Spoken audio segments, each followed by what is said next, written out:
All right, 11.2, time on the swing. A child gets on a swing in a playground, swings for 30 seconds, and then gets off the swing. Here are descriptions of 4 functions in the situation, and 4 graphs representing them. The independent variable in each function is time measured in seconds. So that's the domain, right? If we're talking about the independent variable. All right, here's the domain. All right, so if we're talking about time, our domain here can really be any positive number or 0. So any positive rational number, including 0. You can have half a second. You can have a decimal of a second. So really any number is possible in terms of time. Now we're going to see for these different outputs if that also holds true. Match each function with a graph that it could represent it. Then label the axes with the appropriate values. Be prepared to explain how you made your matches. So they're giving us 4 descriptions of functions, and really time is always the x value, the domain. So our range is anything that's changing here. They give you the graphs here. I don't want to keep flipping back and forth, so I'm just going to refer to the graphs up here because they're exactly the same. All right, so first one, function h. The height of the swing in feet as a function of time since the child gets on the swing. So, first thing I can do here is I know that every single one of these x-axes is going to be time. So I'm just going to put time here. Time. All right, function h. The height of the swing in feet as a function of time since the child gets on the swing. So if you've ever been on a swing, you'll know that when you start off, you don't get very high off the ground. You go up a little bit, down a little bit, up a little bit, down a little bit, and as the more you pump your legs, right, the higher up you go. You never get any lower, right? You're always hitting that same minimum, that same low point, but your maximum is increasing every time, right? So it's almost like you start out very small, and then you start to get very, very big. You have to get higher and higher. And then when you stop pumping your legs, you stop kicking, then you start to come back down and slowly slow down. So if I'm looking at all these graphs, I want to see which one is a cycle, where I start out low, get higher, and then go back down. And that's exactly what happens at D. Right? You just go up a little bit, down, up, down. The more you push, the more you pump your legs, the higher up you get. And then finally you reach a maximum point on the swing. And then you stop pumping your legs and you just let the swing take you back down, up and down, up and down. All right, so that will be D. That's function H. And that y-axis is going to be height. All right, next one, function R. The amount of time left on the swing as a function of time since the child gets on the swing. This is worded in a little bit of a confusing manner in my opinion. But when you think about it maybe in terms of a sport or, sport really is my best bet, it makes a little bit more sense. So think about a basketball game, right? In a basketball game, the quarters are 12 minutes long. So after 1 minute of playing basketball, how much time is going to be left? I could even make a table if I wanted to. I know that if x is time that's passed and y is time remaining, right? When I start the game at 0 minutes, there's 12 minutes remaining. 1 minute into the game, 11 remaining. 2, 10. 3, 9. Right? So as time increases, the amount of time left in the quarter is going to decrease. So what they're saying here is, there's a set amount of time that they're going to be on the swing. Let's say she's on the swing for 5 minutes. If she spends 1 minute on that swing, there's only 4 minutes left. So the higher the x value is, the lower the y value is going to be. And the only graph where that's reflected is right here, right? The more time she spends on the swing, the less time remaining on the swing there is. So here, I'm going to put time remaining. All right, so A corresponds to function R. Function D is very tricky. It actually took me a second to really, more than a second, it took me a minute to really understand what they were saying. So function D is the distance in feet of the swing from the top beam from which the swing is suspended as a function of time since the child gets on the swing. Wow, that is sort of worded very in a very confusing manner. But I think if I kind of show you with a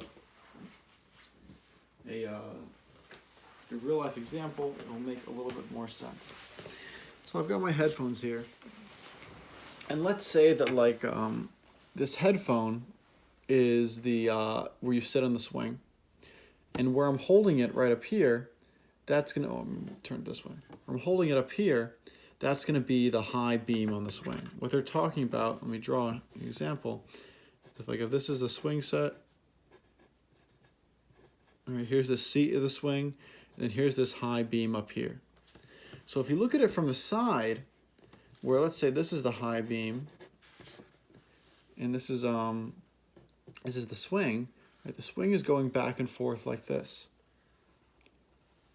And we notice that the length of the wire isn't changing at all. It's staying exactly the same. No matter how high up I go, the length of the wire is always the same. And that's the distance the swing is from the top part. So it's never changing, it's always staying the same. So if we look at which graph up here is never changing, always staying the same, that's going to be graph C. All right, and that'll be distance on the y-axis. No matter how long you stay in the swing, that distance is always going to be the same as long as those ropes sort of stay straight. All right. Function S, the total number of times an adult pushes the swing as a function of time since the child gets on the swing. All right, well, obviously it's got to be B. But why is that true? So on the y-axis, we've got number of pushes. Well, if you think about it, when someone's pushing you on a swing,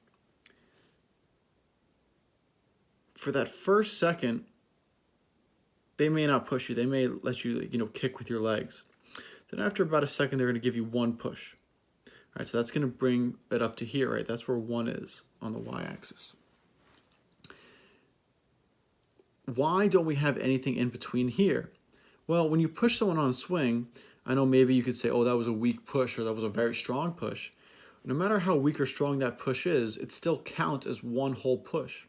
You can't push someone half a time. You could maybe joke and say that was half a push or that was 2 pushes, but in reality, a push is just shoving someone, no matter how strong or weak it is. It can only be a whole number. So that's 1 push.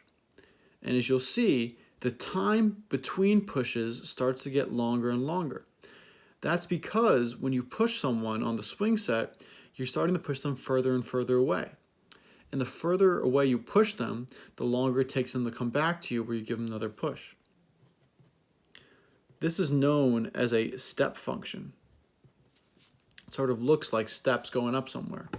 All right, and it's usually when the range is only integers, only whole numbers, right? I can only have a whole number of pushes. I don't want anything in between, none of those decimals or fractions.